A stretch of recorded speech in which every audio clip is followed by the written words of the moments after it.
हाँ जी प्यारे बच्चों, नमस्कार। भाई खुश हो जाओ, एकदम से चिल रहो अब, क्योंकि बार बार आप कहे थे भैया मेरा रिजल्ट कैसा आएगा, बहुत ज़्यादा टेंशन हो रही है।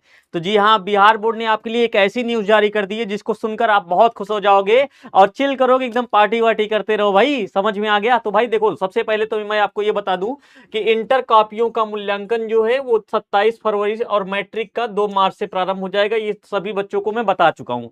सभी साथी लोग जान चुके हैं कि जो मैट्रिक की परीक्षा होगी बाबू, इसका जो मूल्यांकन होगा यानी कि कॉपियों की जांच जो है 2 मार्च से 13 मार्च तक चलेगी।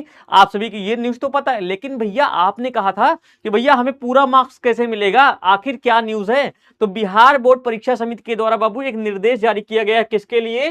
भैया जो परीक्षक होंगे, प्रधान व सह परीक्षक होंगे, यानी कि जो कॉपियों की जांच करेंगे ना, उनके लिए कुछ विशेष नियम जारी कर दिया। ऐसा नहीं कि आंख बंद करके कॉपी चेक कर दो और सबको नेगेटिव मार्क कर दो या फिर कम मार्क कर दो।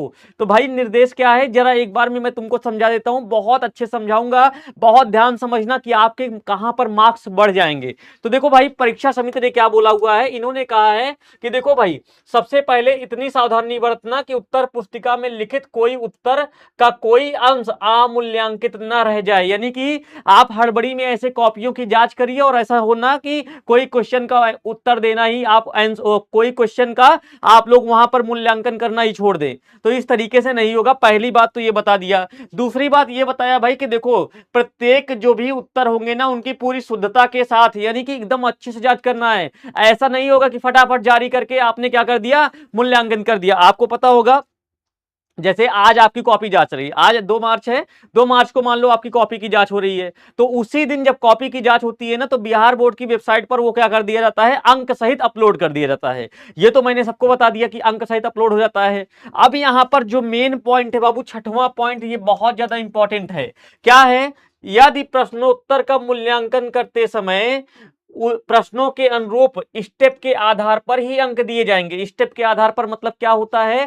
कहने का मतलब है, यदि विद्यार्थी के द्वारा 5 अंक के प्रश्न को 5 स्टेप पर लिखा जाना चाहिए था।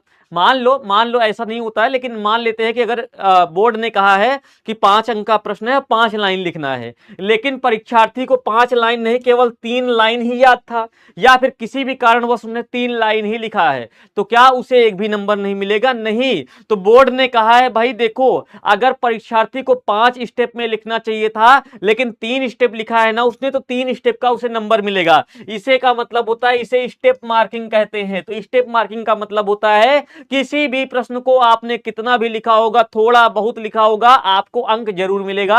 यह सबसे अच्छी न्यूज थी। आपको नहीं समझ में आया? तो मेरा कहने का मतलब है, जैसे मान लो कोई प्रश्नोत्तर था और आपको पूरा का पूरा नहीं याद था, लेकिन आपने 1 2 लाइन 3 लाइन लिखा है, तो आपको अंक मिलेगा। तो भैया यही खुशखबरी थी। और दूसरी बात मैं आप सभी को बताना चाहता हूं कि देखो, ये सारे दिशा निर्देश किसके लिए हैं? ये दिशा निर्देश है भैया परीक्षक के लिए, जो कॉपी जांचेगा। और बिहार बोर्ड की परीक्षा समिति ने क्या कहा है पता है? कि इसे आरटीआई यानी कि राइट टू इंफॉर्मेशन के तहत शामिल किया जाएगा। यानी कि अगर किसी भी टीचर के द्वारा, जैसे मान लो मैं एक टीचर हूं, आप एक स्टूडेंट हो, और आपने कॉपी को बहुत अच्छा लिखा, लेकिन मैंने कॉपी को सही से ना जांच के आपको 60 नंबर दे दिया, 50 नंबर दे दिया, या फिर फेल कर दिया, तो आप आरटीआई के तहत, राइट टू इंफॉर्मेशन एक्ट के तहत, अपनी कॉपी की प्रति को मंगा सकते हो। यानी कि जो आपकी कॉपी है ना, उसकी फोटो कॉपी आपके पास पहुंचेगी। जब फोटो कॉपी आपके पास पहुंचेगी तो आप खुद से जांचोगे कि मुझे इतना इतना मार्क्स मिला है। और अगर बोर्ड ने कहा है कि अगर आरटीआई के तहत अगर आपसे कोई भी गलती पाई गई, आपने सही से मूल्यांकन कॉपियों का नहीं किया, तो आपके खिलाफ कड़ी से कड़ी जो है कार्यवाही की जाएगी। तो सोचो कितना ज्यादा डर होगा टीचरों में, कितना ज्यादा जो कॉपी जांचेगा कितना ज्यादा भयभीत होगा कि किसी भी बच्चे का कम नंबर नहीं आना चाहिए। और एक चीज बोर्ड ने कहा है कि अगर कोई भी बच्चा 90% से अधिक मार्क्स पाता है, कितना 90% से अधिक मार्क्स पाता है, तो ये नहीं कि उसकी कॉपी के लिए रीचेकिंग के लिए बोर्ड ऑफिस भेजा जाएगा ना, उसकी कॉपी को भी बोर्ड ऑफिस नहीं भेजा जाएगा। यानी कि जो बच्चे 90% भी पाएंगे ना, वो भी खुश रहेंगे कि उनका दोबारा रीचेकिंग नहीं होगा।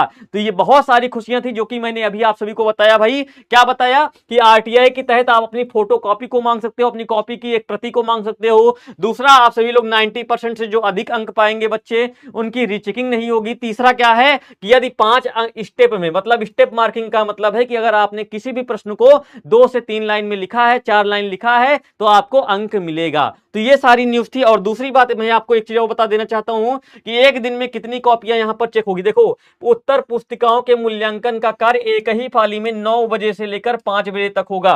कितने बजे से? 9 बजे से 5 बजे तक होगा। और दूसरी बात, यहां पर 45 से 55 कॉपियां जांची जाएंगी। कितनी?